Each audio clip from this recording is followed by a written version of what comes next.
of gratitude.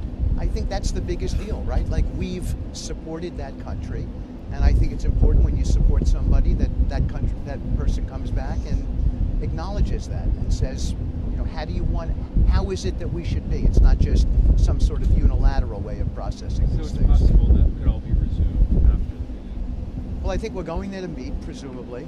I think it'll be a good meeting. I really do believe that.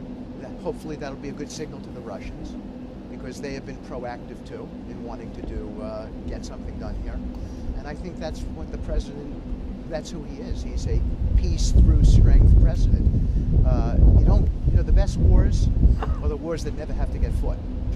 And so if we can solve this and not fight anymore and save lives, that's the aim of President Trump. Does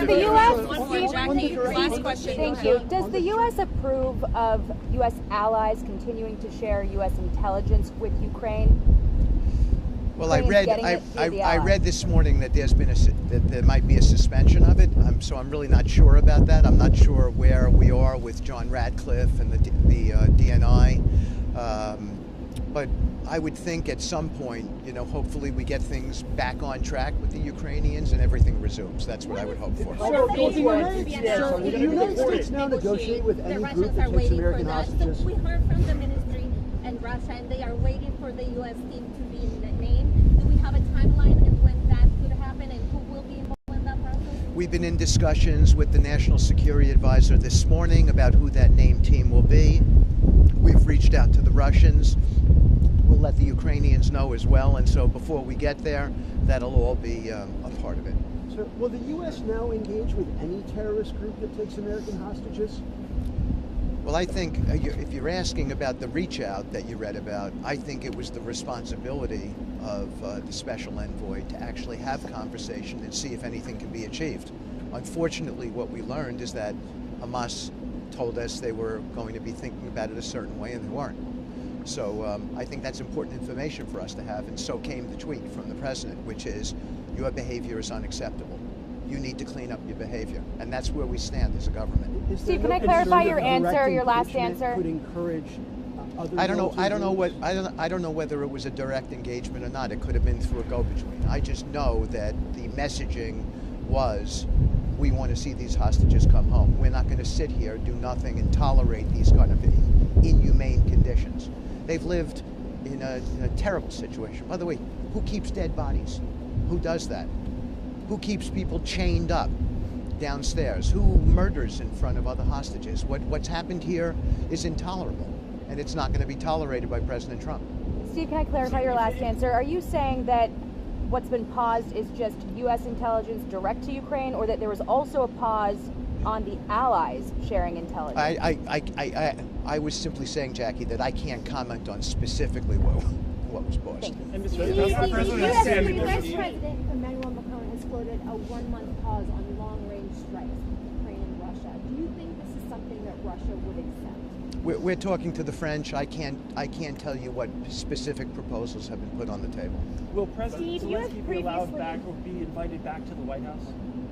I think that the president has said that there's a path back, and President Zelensky has demonstrated that he's intent on that good faith path back.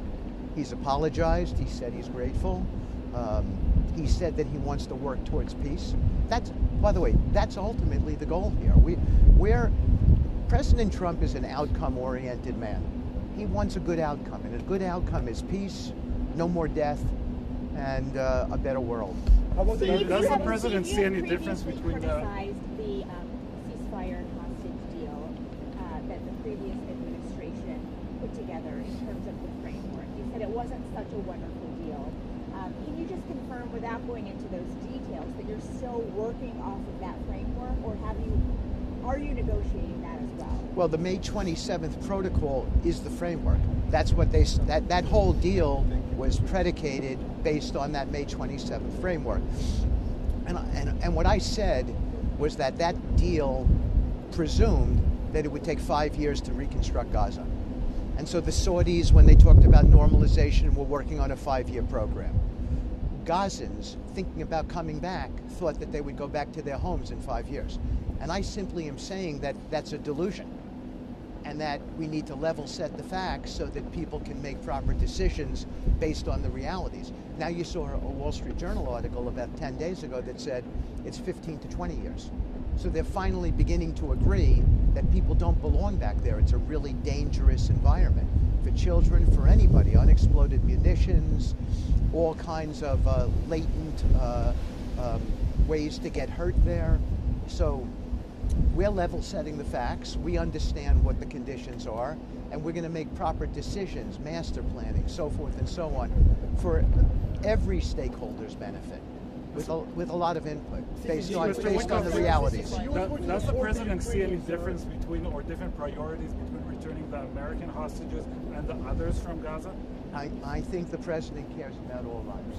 That's what he cares about. What's your response He wants to to let Russia's? them out together, all of them? I mean, of course, an American is going to be a priority for him. And by the way, in Edon Alexander's case, this young man was injured, and that's part of it too. Part of the calculus. We know, okay, that he's living in extreme circumstances, and so.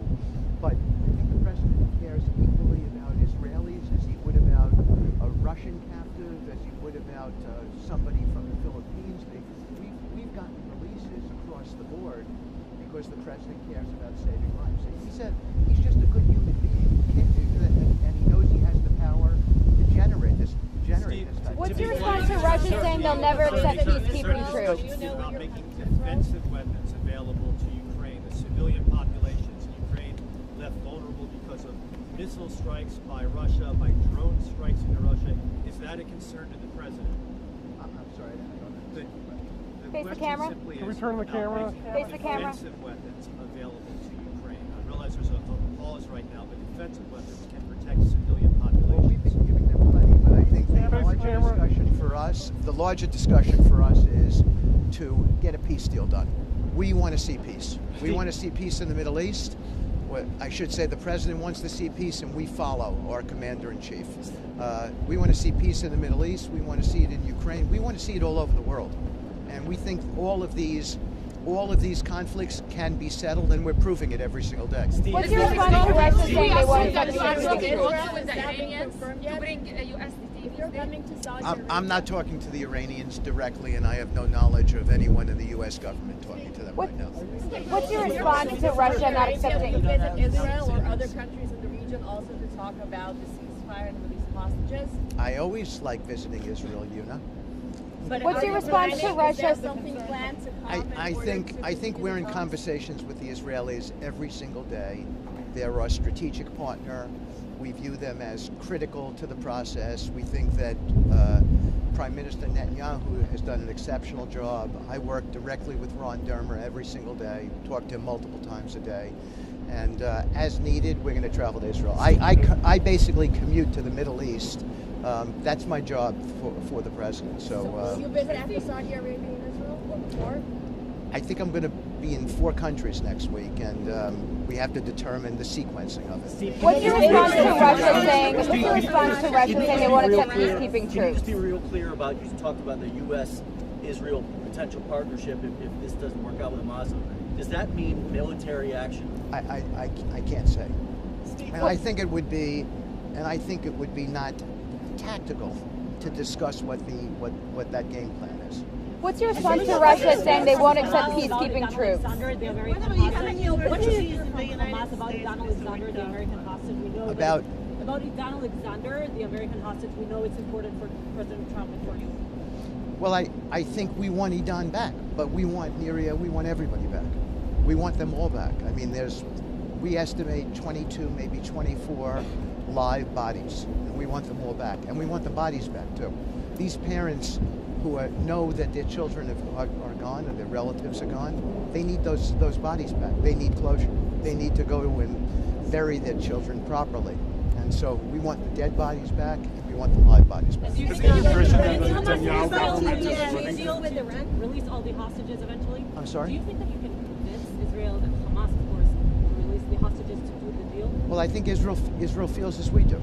Israel feels that they want to save lives. They do. And hopefully that's possible through dialogue.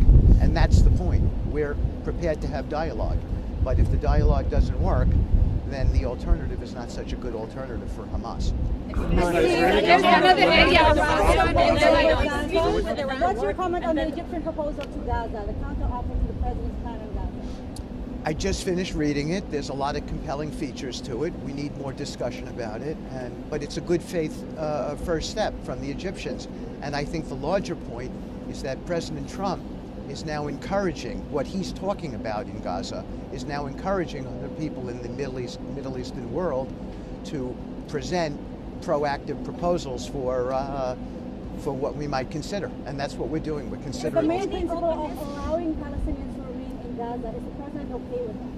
We're evaluating everything there, so it's a little bit early to comment. We just got the Russia proposal. says that they would never accept European peacekeeping troops. What is the White House response to that? I'm sorry? Russia says they would never accept peacekeeping troops, including European peacekeeping troops. Well, What's the White House I response? never heard that. I heard NATO, and that's a discussion. But I think, again, I don't want to comment on the specifics there. I think we're making, we've got a lot of good buy-in from the Russians and a lot of good buy-in now from the Ukrainians. And that's the really most important thing, right? To bring two sides together, to constantly narrow the gap. This is President Trump's negotiating strategy. Let's narrow the gaps, and then let's figure out how to finally finish it, and bring the What does president Russia in. offer? Does the president understand the concerns of European leaders about their security, given his push to close those gaps as quickly as he's doing them?